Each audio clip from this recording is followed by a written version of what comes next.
Welcome, everyone, to the third session of our online series, Innovation Leadership in Africa. We're excited to have this opportunity to again welcome you in highlighting and celebrating the leaders and innovators that are transforming Africa today and into the future.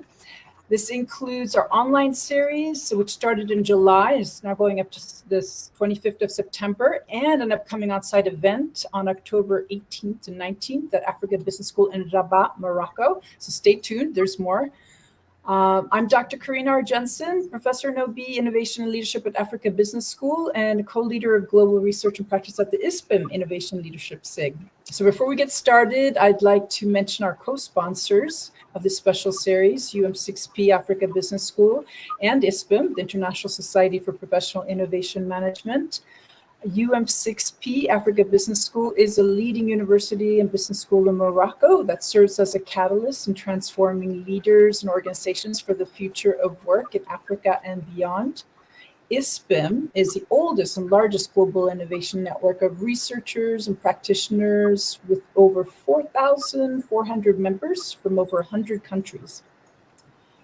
The ISPIM Innovation Leadership Special Interest Group was formed to address the role of leadership in facilitating innovation with the purpose of empowering leaders who can inspire, connect, and engage to drive innovation and create greater impact. So for our third session on orchestrating innovation across the enterprise, we'll enjoy an exchange with our impressive leaders and speakers who are driving innovation in Africa and internationally.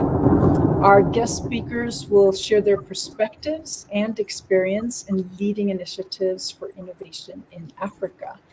And I'd like to mention to our attendees before we begin, or just to remind you, to our participants and guests, to please use the comment section for asking questions, of course, making comments. Tell us where you're calling in from, and we'll follow up and respond, especially for the Q&A session that's coming up after our speakers share their thoughts and insights.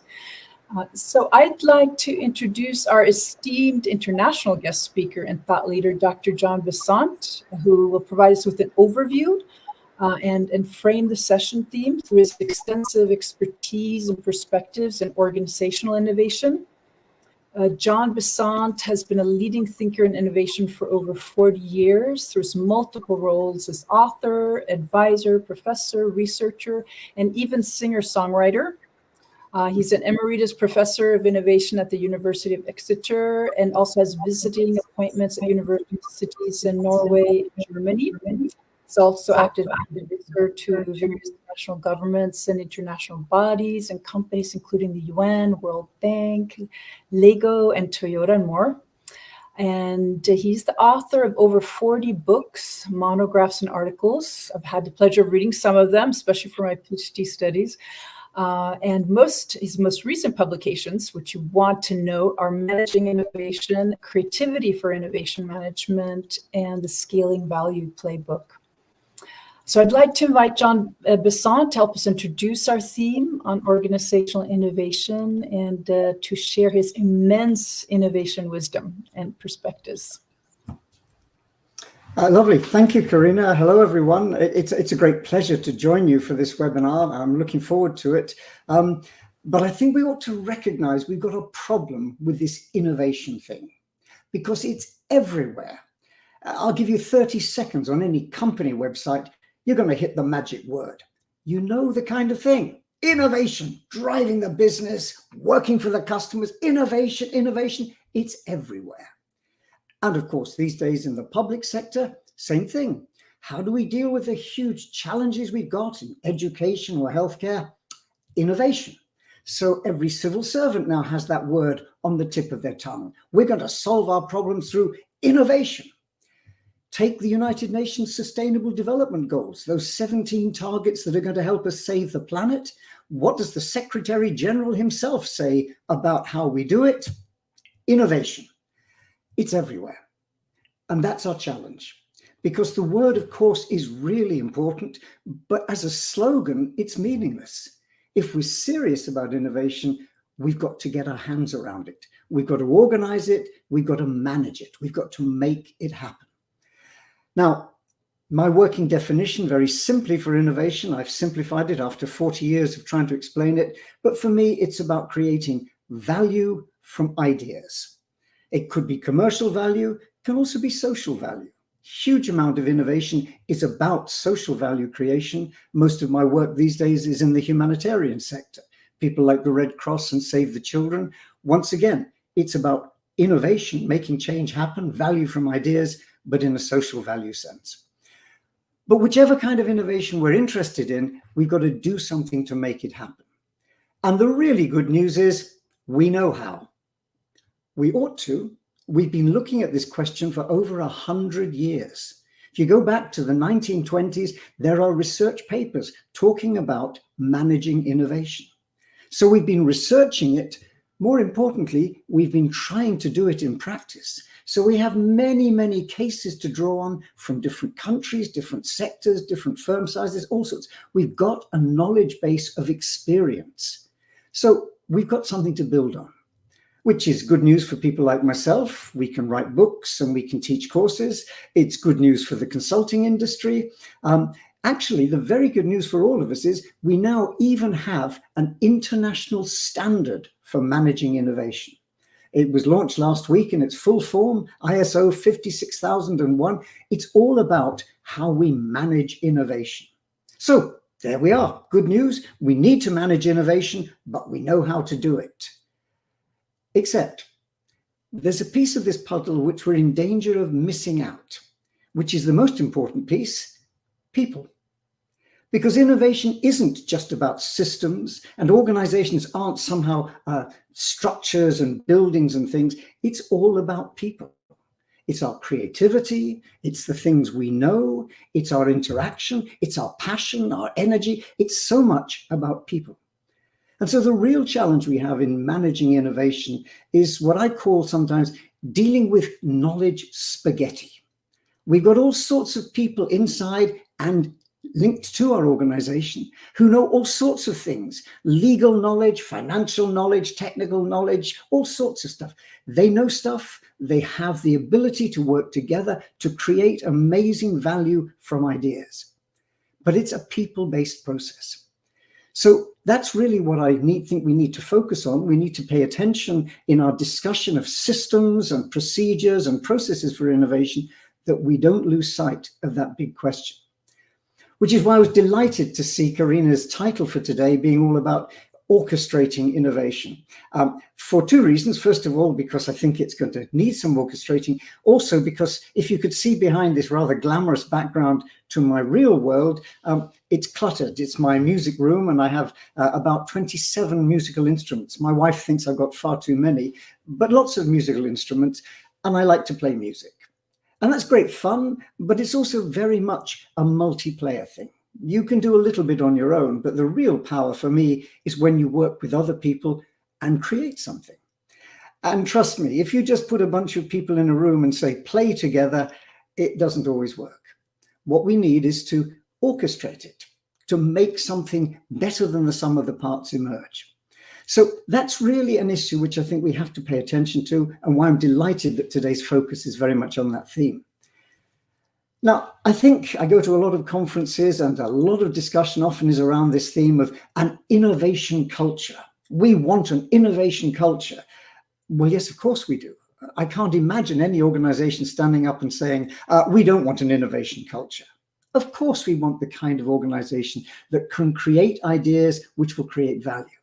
But wishing for it isn't going to be enough. If we're serious, we have to recognize we've got to build one. And actually, we've got to build one with many different elements to it. There's not one size fits all. We're going to need a culture which includes our innovation specialists, the ones whose job title might include innovation, perhaps their product development or service development. We've got others who might be the ones who are trying to create the future, to reinvent the business, trying to be the kind of entrepreneurial streak, working in a very different way. We certainly need to remind ourselves of an age-old truth: our employees are our richest source of ideas. This idea of the suggestion scheme writ large, employee, what I call high involvement innovation, all of these elements form part of that innovation culture puzzle. Now, innovation culture simply the way we do things around here. And the good news is we have learned a lot of lessons, and we're going to hear some more from our speakers in just a moment. But let me just draw a couple of things together. First of all, wishing for an innovation culture isn't enough. I think there are three things we need to concentrate on doing. First, we need to articulate what is it that we actually want? What are the values, the things that we believe in and we want people in our organization to believe in, because that shapes the way they'll behave. So are we serious? Do we really believe that everybody's creative and can contribute? Do we believe that people can make mistakes and that failure is okay? It won't be punished. It's an opportunity to learn. Do we have the idea that actually sharing, working together is important, etc.? We've got to articulate what it is we need and what we believe in as the bedrock for our innovation culture. And then crucially, we have to enable it.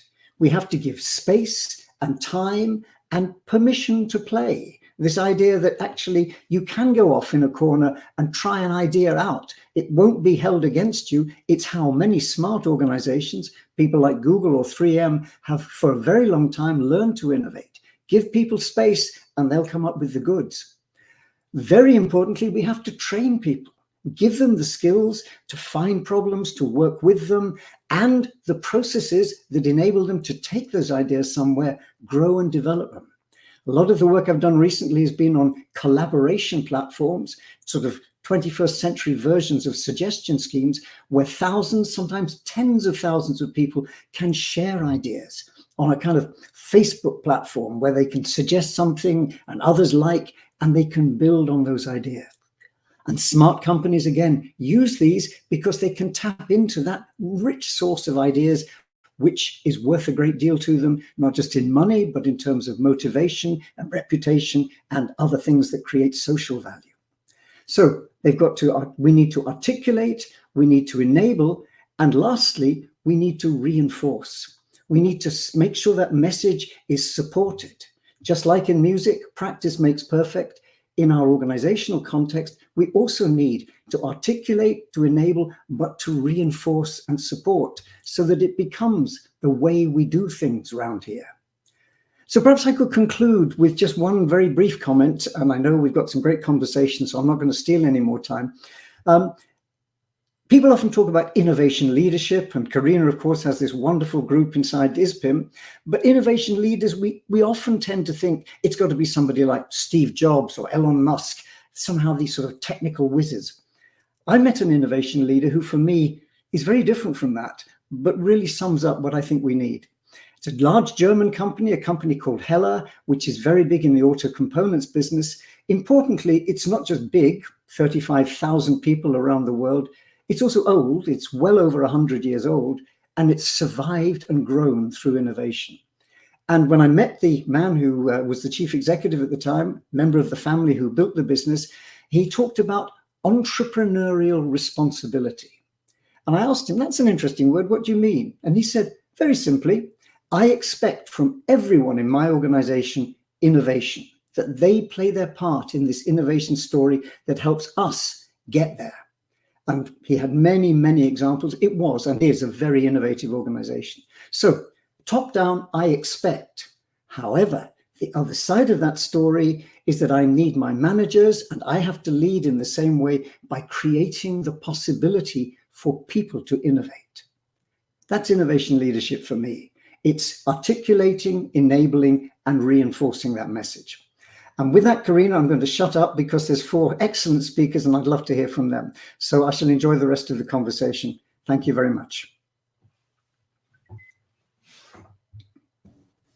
Thank you so much for great inspirations and insights, John. Wonderful way to frame our session. I'm now excited to introduce our distinguished speaker panel. And we'll ask them to introduce themselves so you can learn more about their impressive backgrounds. We have Hamza Adam, Head of Innovation at OCP NutriCrops in Morocco, and Cosmas Kemboy, who's Chief Knowledge and Innovation Manager at the Kenyan Revenue Authority in Kenya, and Henra Meyer, CEO of Innocentrics in South Africa, and Ibetran Solanga, CEO of Light Group in Cameroon. So I'd like to start with opening it up so that we can meet each of you, for you to introduce yourselves, a bit about your background and your current roles and your thought on organizational innovation. What does that mean for your professional role? And so shall we start with Hamza? Oh, thank you very much.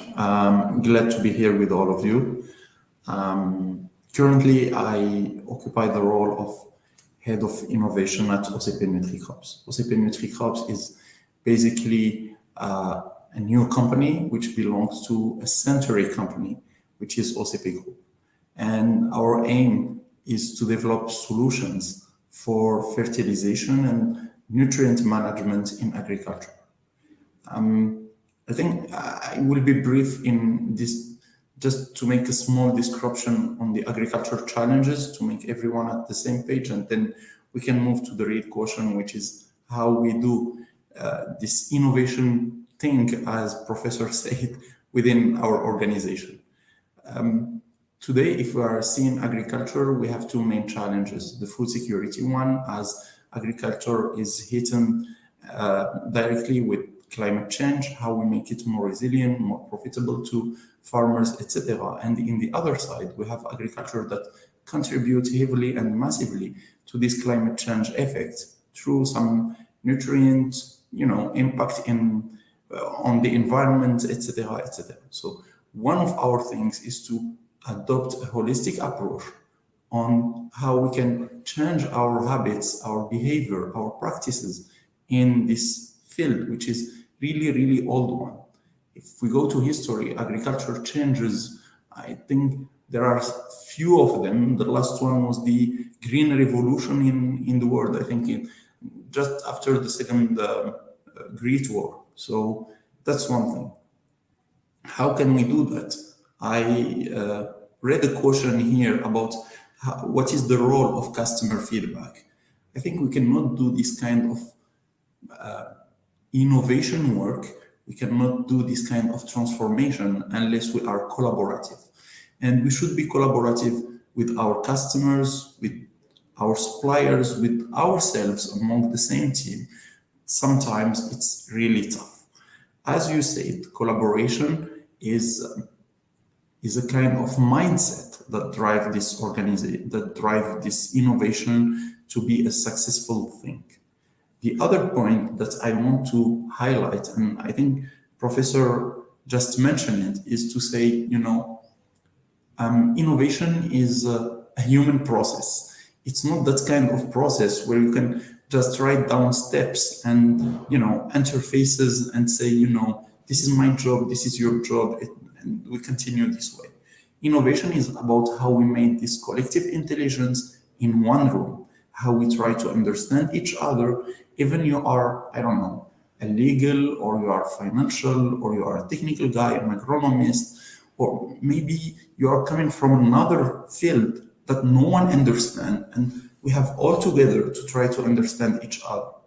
This is my role as head of innovation, is to make sure that all these people sit in one room, sometimes virtual room like today, and just have this little chat among them and try to translate what everyone is trying to say to the others. It's basically a facilitation role. Yet we have frameworks, we have tools, we have processes, metrics, whatever. But at the end, this human interaction is the heart of how we succeed in innovation. That's for me what we are trying to do today. And I'm glad that one of the questions was about this role of customers' feedback. And if we don't capture the voice of customer, we are not getting to the basics, which is innovation is creating values from idea. Values cannot become a value, whatever the idea, the technology that you invent cannot become a value, cannot have a value unless you find a customer.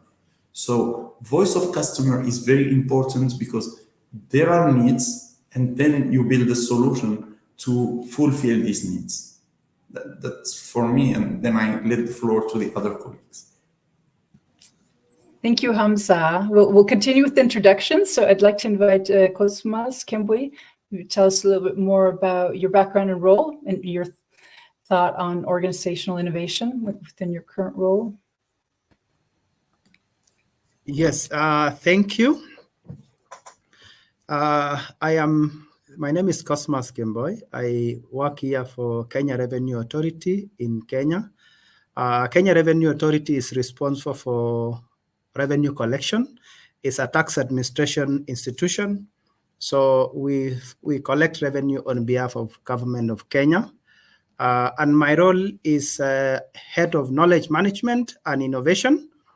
Knowledge management is a function that we created in 2016.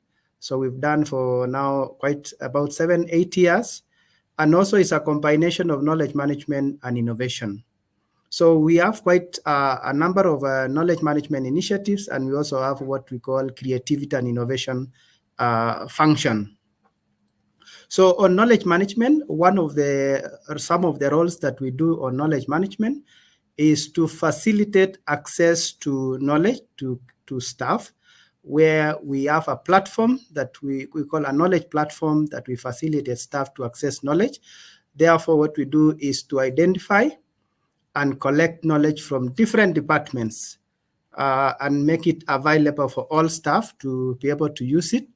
And we track utilization to see the extent to which staff are using. We also do conduct awareness, create awareness on knowledge management initiatives so that we are able to promote the culture of knowledge sharing. And also the other initiative relates to knowledge retention and transfer, which focuses on capturing knowledge from experts who are set to retire. And usually we try to reach our experts before they retire, maybe about 2 or 3 years. We are able to engage them, take through them a structured process of knowledge retention and transfer, so that by the time our officers are retiring, we have an assurance that our staff, we have some level of assurance that we have retained knowledge before they exit, and we know the people who have retained their knowledge. And towards the end, we are able to document, do a video recording, and we are able to capture that knowledge. And again, that knowledge is we publish in our knowledge management platform where staff can be able to access. KRA has about 9,500 staff, and it's spread across the country. Another initiative that we do is where we partner with establishing partnership with departments, and we do conduct knowledge sharing sessions where we identify experts, and then we are able to facilitate a knowledge sharing session that mostly lasts between 2 hours, or when it goes too far, it may reach about 2.5 hours. On innovation, we normally we promote the culture of creativity and innovation among staff. We do facilitate staff to be able to submit ideas. Whenever we tell staff to be creative and innovative, we know in a sense when they are doing their work, when they are doing their revenue administration work, they identify problems in the area of operations. So we encourage them to be creative, and they can then solve problems as they go. In addition, we encourage them when they have innovative ideas, when they have ideas that they want to present to management, we facilitate them with a knowledge management, an innovation platform, which it's an idea management platform, which our staff can be able to submit ideas. And we also encourage our taxpayers outside there to be able to submit similar, if they have ideas, they can also submit to us. So after we receive ideas from the idea submitters, we are able to screen them. We are able to screen those ideas to understand it is touching on which business process. Once we know the business process, we identify the business, the process owners, we identify experts, and also other stakeholders that we may require. Later on, then we convene an idea evaluation session where once we have those idea evaluation session, we are able to evaluate. The purpose of those evaluation is to determine whether those ideas the staff are proposing are viable. And when one of the outcomes that is required of the evaluation session is to decide whether those ideas are viable. And when they are viable, then we are able to identify the process owner.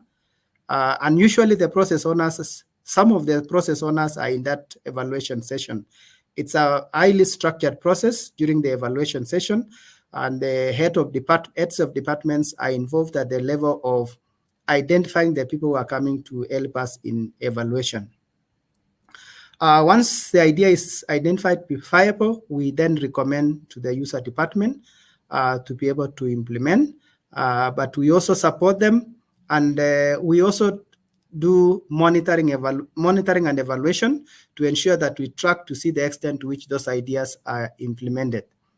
And usually we also do get a feedback from the staff through what we call employee satisfaction survey, so that we can be able to track the extent to which our knowledge sharing culture and also our creativity and innovation culture is improving.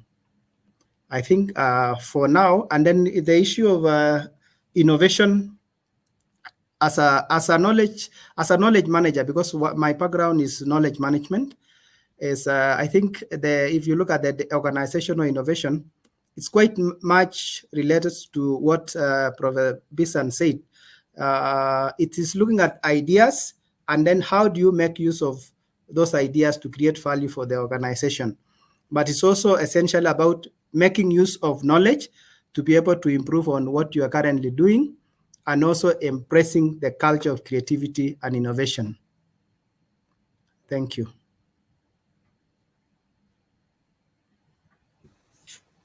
Great, thanks, Cosmas. That was quite an introduction. You shared a lot, and I'd like to invite Hendra Meyer to introduce herself, tell us more about your role, and your perspective on organizational innovation. Good afternoon, everybody. It is such an honor to be here with you today and to participate in this interesting event. Isn't it wonderful that we talk about innovation, and we talk about innovation in Africa? I don't know about you, but I passionately believe that in Africa, we have got everything it takes to make innovation happen. We know how to do it. We make it happen often enough. We just don't always get to the back end of implementation and using all those innovations to, the best for the best purposes that it was intended to. So my name is Hendra Meyer. I'm based in Cape Town in South Africa. I stay close to the sea, so you might find me there sometimes. Really love playing in the waves. I'm the CEO of Innocentrics. The company is about 13, 14 years old by now. We help organizations to create and engage and deliver on innovation excellence. It's really my passion. It's why I get up in the morning. I'm very, very passionate about innovation. And I've been there for a while in terms of all the things that Professor Bisan was talking about, that is such a hyped word. We see it every day. I think it has been going on for so long. And all of the challenges we had in the innovation space to really get value from our investments. And I think that passion has driven me to really hone in on how we can be more practical around innovation. How can we make sure that our return on investment for innovation is what we expect it to be? Because if we can't show what we're doing with innovation, it's not a surprise that we're not really getting funding or moving forward with it, is it? So I'm with Innocentrics. We've got the Innovation League, the African Innovation League, that I would like to introduce you to, if I may, a little bit later. I'm also involved with the Da Vinci Business School, where I'm the head of faculty for innovation for them as well. So we design modules, learning, teaching, and so forth. And I'm proud to say that Professor Bisan's books are prescribed texts in in our courses.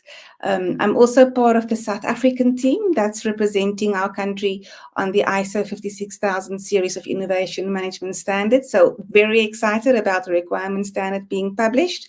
And I know there's a whole debate and a conversation that we can have about innovation and standards and how can we put it in a box. But I think from my perspective, for one, I am really so excited to see that for the first time, almost in forever, we're singing from the same hymn sheet. We have got experts across the world involved in debating what makes innovation work and why is it important and where should we start? How shall we tackle it as an organization? So I'm part of that committee as well. And I think in essence, just passionate about innovation, especially seeing innovation work. So from that perspective, innovation in my mind, it drives growth. It's the catalyst to unlock potential. It's helping us as businesses to remain relevant. We need to understand how to make innovation work. Otherwise, we will do the same things, and we know what happens if we keep on doing the same things. Right? It's a definition of insanity, and none of us are insane. So we really need to make sure that when we do innovation, we get to value. So my definition for innovation is about that element of newness. So is it new to us, new to our organization, new to the world, different types of innovation that we're speaking about? But is it something new that we are implementing? In other words, getting into the market to create that value from that we intended for this innovation. So we have to have something new that we've implemented that's creating value. And for me, that pulls back to the innovation premium. It might be a word that you've heard. Hal Gregerson, it's all or the founders of that, evaluating the top companies, innovation companies in the world to this day, looking at the innovation premium. But for me, in simple terms, it just refers to that investor confidence that is boosted by the knowledge in your organization, that they trust that you will remain relevant because you know how to innovate. So we attach a higher value as investors, as stakeholders, to organizations that we believe and trust will build innovation capability and therefore will remain relevant. And for me, innovation is also about being strategic. It's a lot more than just talk. It's all about people. I agree. It's a multiplayer, like Professor Basan said, a multiplayer activity. So are we strategic about innovation? In other words, are we using innovation to solve our organization's challenges? Is it strategically aligned to what we need to achieve? And therefore, do we create intentional, repeatable processes that is helping us to consistently drive significant difference and significant differentiated value to our stakeholders? So that is what I'm passionate about: innovation in Africa, innovation in organizations, and playing my part and a role in making that happen, making it more concrete and driving results from innovation. I'm really happy to be here and I look forward to engage with you. Thanks so much for your insights, Hendra. And last but not least, I'd like to invite Iberjan Solanga so we can meet you to tell us a bit more about your role and your thoughts on organizational innovation. Hello, everyone. Thank you, Karina, for this invitation. I'm very happy to be there. First of all, I will want to say that I'm a French speaking, so I will do my best to express myself with the best possible level of English. So, I am Yves Bertrand Solanga from Cameroon, and like Professor John Besson, I love music and play guitar in my spare time. I am the CEO of Light Group, a company that I founded in 2021 with some friends, a tech company specializing in the Internet of Things and LP1 network. We support industrial company in improving their performance in the field by them to optimize operational efficiency. So our job is to digitalize industrial process with sustainable solutions to help company to optimize operational efficiencies, reduce costs, and manage resource effectively and sustainably. We are also working with some African government to help them to digitalize the access to drinking water in rural area so that people can have access to quality water at all time. So our approach is rooted in an environmental vision, providing accurate and reliable monitoring tools to enable responsible management of resource and improve energy efficiencies. As in my role within the company goes beyond this, it's a simple CEO. Liking music, I'm a kind of music conductor who makes sure that each musician in the company plays his part well and is as fulfilled as possible. As the Professor John Besant says, innovation is everywhere in the smallest details of our daily lives and the society in which we're living. But for me, in my mind, we cannot talk about innovation without talking about creativity because it's linked to the imagination and the individual capacity to think outside the box and apply into business. An individual capacity to imagine or even a collective capacity to imagine new concept transcending the habit of the organization. In other words, it means allowing employees to question certain existing company code. And I'm very honored to be there, and I hope we will have a productive and good discussion. Thank you.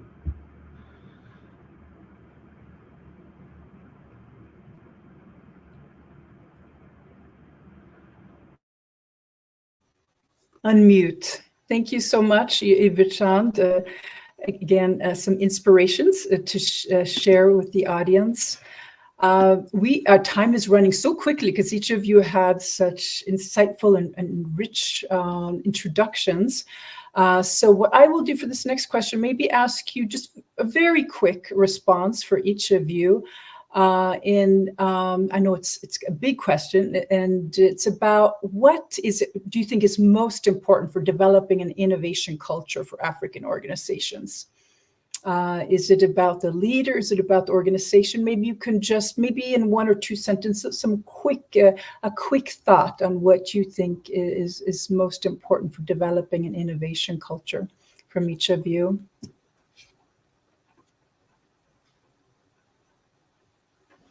Cosmas, maybe you want to give us a quick thought. We'll start with you. Yeah, thank you. A quick one for me is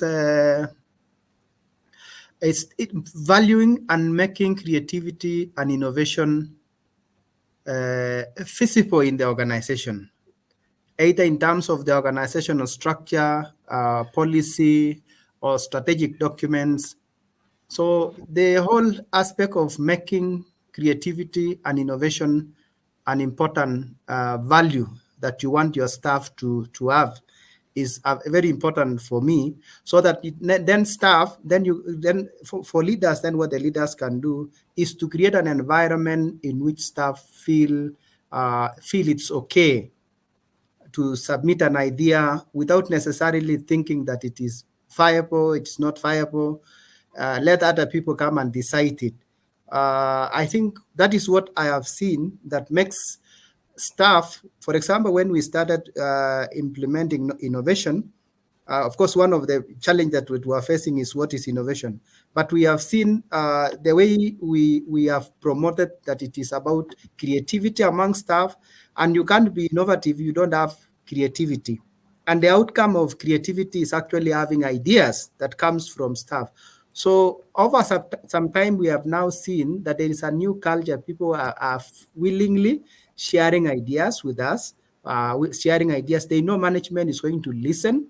They know they are going to create a structure where they are going to determine whether those ideas are viable. And when they find that it is viable, it is recommended for implementation, they are given a level of knowing the process, how it is going. So for me, it is that making creativity and also knowing that it's about people, not always saying it is about technology. Because I know one of the challenges of innovation is usually considering that innovation is only about introducing a new technology.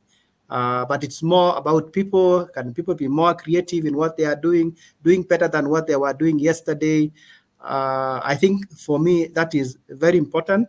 And also the issue of recognizing and showing appreciation for staff who are creative and they are sharing, willing to share ideas with management. Yeah, thank you. Thank you, Cosmas. And Hamza, Adam, what are your thoughts there? Oh, I will maybe have some additions on what Cosmas just said. Basically, having a safe space where everyone can communicate clearly what is in its mind and just giving the chance to the craziest idea to appear. That's something definitely must be in an organization. The second thing I believe is resilience.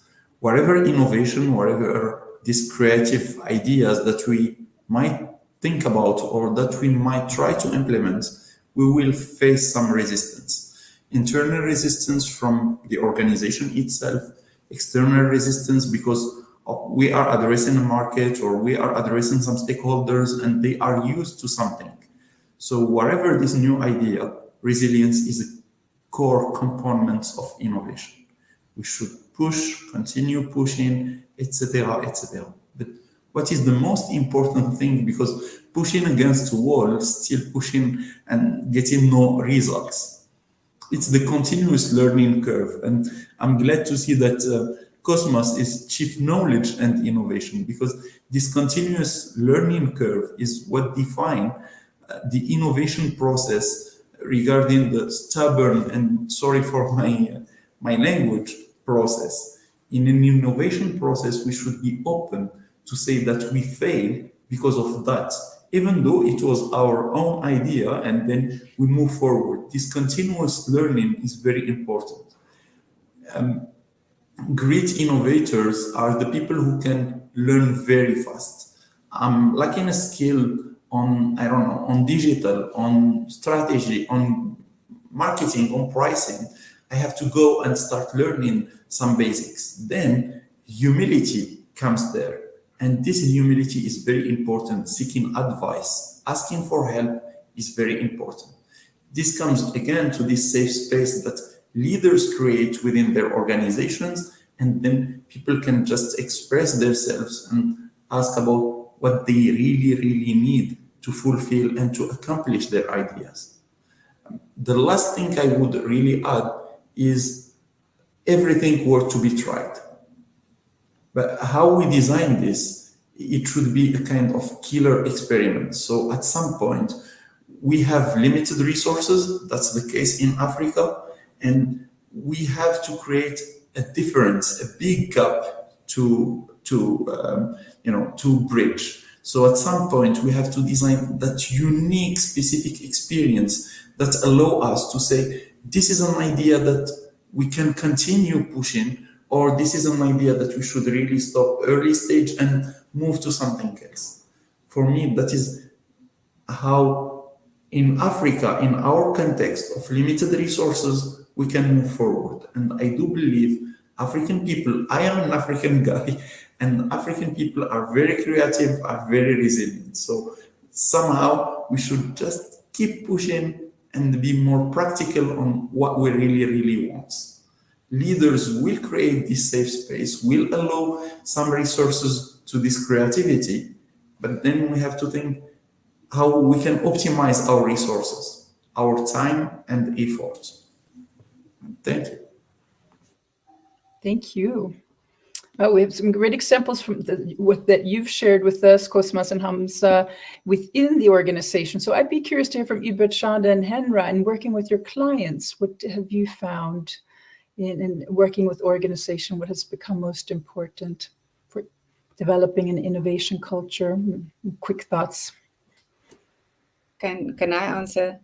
I'll give quick thoughts. I think innovation culture is the most important. It's the heartbeat of progress in the organization, and it is about transparency. It's about that safe space. It's about breaking down barriers and really giving people a voice, letting them be part of innovation, because that's how you will be building a culture. When people feel part of something and when they know they are heard, I think that makes all the difference, because we know at this point in time, innovation is happening in your organization already. The problems are not around the ideas. It's around getting them through the process and towards deployment, towards getting to the market. And people have got ideas that you need to hear, not only people in your organization, but especially external to your organization. How do we collaborate? How do we bring those networks in?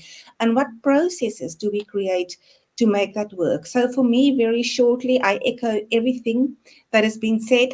I think the leader's role is to set that vision, to make sure that we communicate about this, to keep that momentum going. I think that's one of the hardest things in the organization, is to really get people to remain excited about innovation. And that will be supported by the way that we manage it. So all of those things, including talking and managing uncertainty and risk and failure, and let that be a conversation that we have. So to put it all together, I think the role of the leader is to lead and support innovation, to make sure that there's a safe space to be involved, to champion it, specifically to create the structures, but most of all to get out of the way.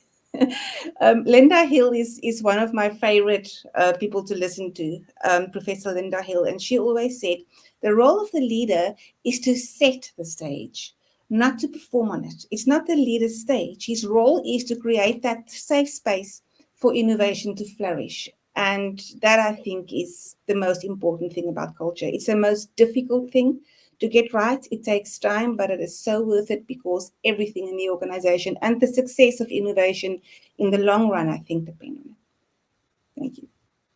Thank you, Henra.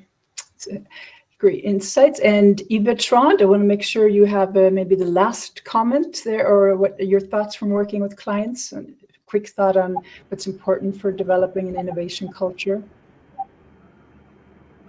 In one word, as the head of a tech company, I will say that organizations need to rely on new technology, because digital technology are an important lever for innovation. Adopting the right technological solutions, such as collaboration platforms, automation, and analytical data, can accelerate innovation in different sectors. And I will end with this quote from Peter Michael Sanger, a professor at the Massachusetts Institute of Technology, MIT, who said that the rate at which companies learn may become the only sustainable source of competitive advantage in a world of constant change. Thank you. Thank you so much. And I think that's a great way to conclude our speaker session. I know that each of you have provided some interesting examples as well. And we have so many questions from the audience, so I want to make sure we have time where you can also provide additional examples to illustrate these questions. So I will start with Lisa Lewandowska has a question on what role does, in your opinion, customer feedback play in shaping innovation strategies within an enterprise? Any one of you would like to take that question?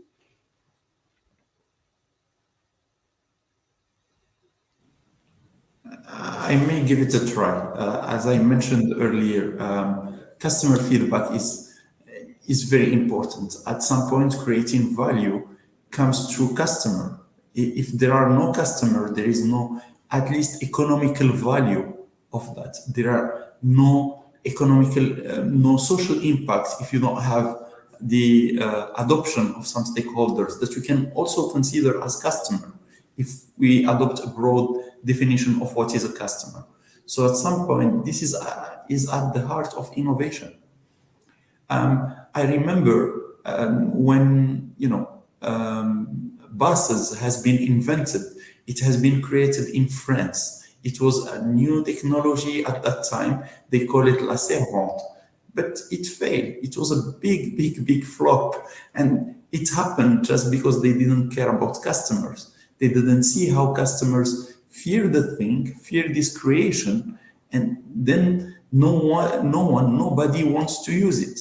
Few years after that, an England guy, I don't remember his name now, but it should come, took the same model, the same prototype, learned from that experience, that failure, and then start doing some adoption exercises with his customer, new users, and he get to improve the prototype, and then it's now one of our most used transportation way.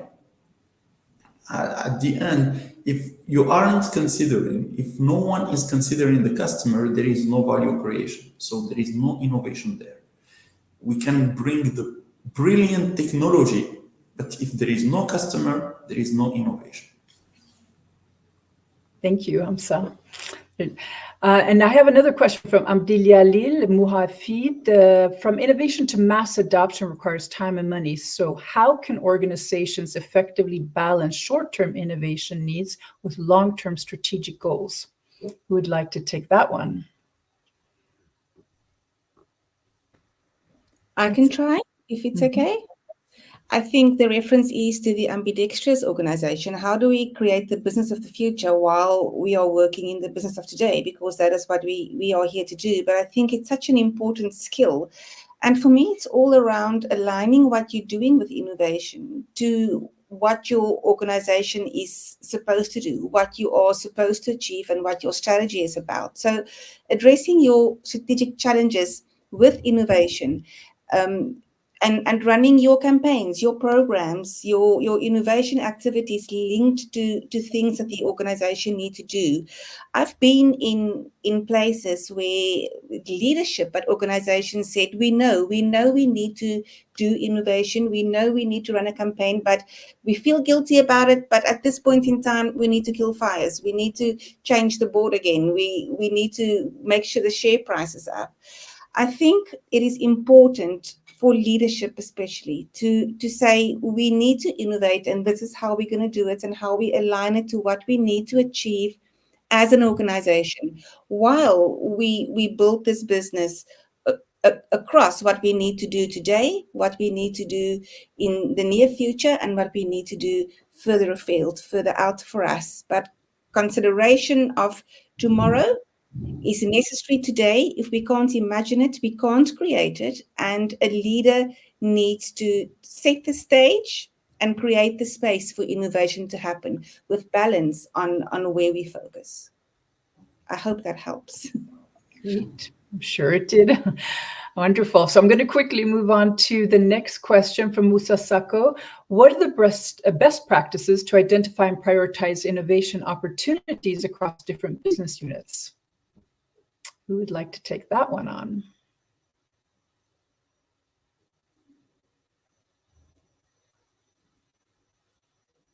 Best practices to identify and prioritize innovation opportunities across business units. Any thoughts? There are several models to do so.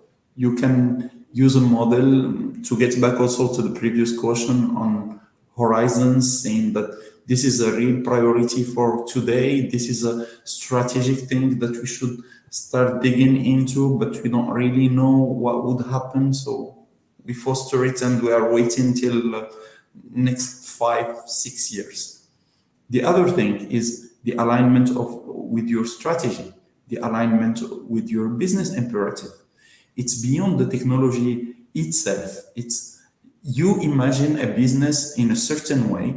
So then you have to prioritize everything that brings you to that certain, to that vision that make it happen.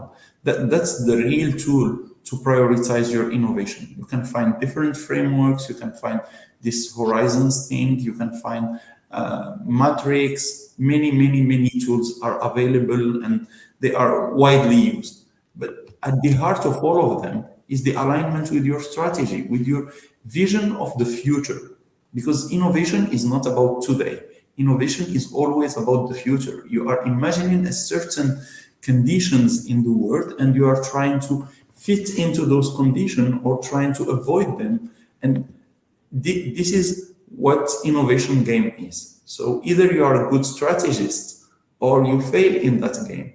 You might have a brilliant idea, but you have to see it from a business perspective, and then you say, customer would like it because I'm serving this need. But this need might be irrelevant in 5 years.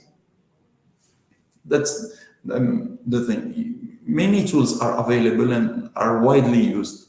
Here, typically, we use this specific thing, which is the strategic alignment. That is what we really use. And we see the impact of these innovations.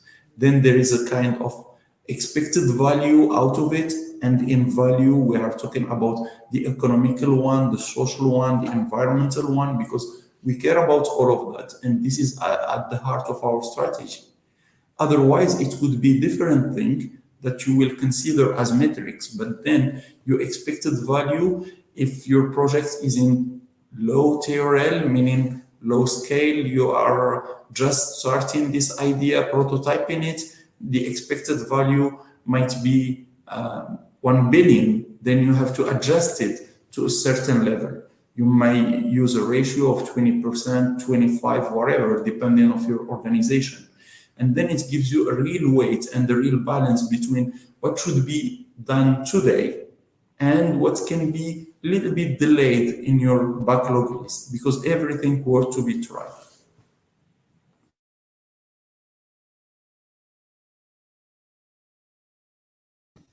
Thank you so much, Hamza. I think that wraps up most of our questions. But I would also maybe like to give the floor to all of you, and just in terms of a wrap up, since we're quickly arriving at the end of the hour, but maybe in one word for you, if you'd like to leave, each of you would like to leave the audience with 1 or 2 words to remember what they should think about for organizational innovation, what would it be? And I'll include John there too. So that is your challenge for our wrap up. What do we need to remember, the key takeaway for organizational innovation? Start with John here quickly. Okay. Well, I'll repeat what I said a little earlier, really. And thank you, everyone. I've learned a great deal and some great questions. I think the good news you can see from the answers to those questions, we do know a lot. There's plenty of knowledge out there, and there's a really rich array of tools to help us. But in particularly in this question of how do we build the kind of organizational culture that we want for innovation, articulate, explain what it is we want, make that explicit, and communicate that, enable it. And I love your thing, Henra, about the role of leaders in creating, setting the stage. Absolutely. But essentially, it isn't just going to happen by magic. Time, space, reward, recognition, all sorts of levers, and reinforce. Cultures don't get built overnight, but they do last a long time. I love studying companies that have been around for over 100 years. They must have been doing something right to live that long. So that's what I'd recommend. Articulate, enable, and reinforce. Thank you. Well, we got 3 words there. And yeah, I'll quickly move on to Ibertrand. Any word or takeaway that we need to remember? Okay, thank you. I think we already say everything, and the Professor John Bessin has just had he has to say from the beginning of this webinar. For me, in one word, a organization or a company who doesn't innovate will die. For me, is one thing that I want to do is every organization who doesn't innovate tomorrow will not exist. Thank you. Thank you, Ibertrand. We got 1 minute, so I'm really going to up the quick thought, Cosmas, and a last thought or takeaway. Yeah, my my takeaway is building capacity for staff on the subject of creativity and innovation, and the second one is creating a framework that facilitates staff to be able to feel safe, to submit their ideas in a more structured way, and therefore and find a way to be able to evaluate them and determine in terms of ability. So the whole thing of creating a framework that you are able to manage the creativity and innovation process in the organization is critical. Thank you. Thank you, Cosmas. We're at the top of the hour. Last word, Hendra and Hamza. So we'll go to Hendra first.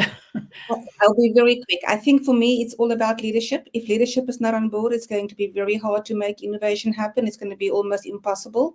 It's about culture, removing the barriers first and foremost. Know what's happening, what's stopping you, and getting over past that. And the most important one is action. Do something. Talking about innovation is rude. you need to do something about it. Anything. And from there, you will learn and grow and get better. Thank you. And last word. Yeah, I think collaborative mindset is very important. Leadership support on whatever happened within an organization is important. This collaborative mindset shouldn't be only internal, it should be also external. Customers, suppliers, other partners, competitors, sometimes everyone has to be involved on that kind of challenge. Then we should just have a growth mindset and think every day what we learned from our past failures and how we can be better the next day as an organization, as an individual. But this is the whole thing, how we can be better tomorrow compared to today. Excellent. And a big thank you to our wonderful speakers, international guest speaker John Besant, and our incredible panel of speakers, Hamza, Hendra, Cosmas, Bertrand. Big thank you for your insights and inspirations for this session on organizational innovation. Big thank you to our participants for your questions. I see there are a few out there, so please contact us if you need follow-up. We will follow up with a thank you letter and contact information. We have one more session on September 25, our fourth and last session, so please join us then. And we'll be sending out more information on innovation success through ecosystems, where we'll have impressive guest speakers joining us from Ghana, Morocco, and Nigeria.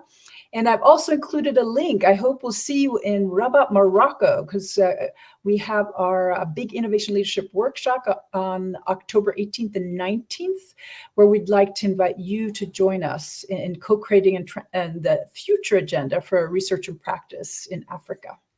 So we look forward to seeing you soon. Thanks, everyone. Thank you, everyone.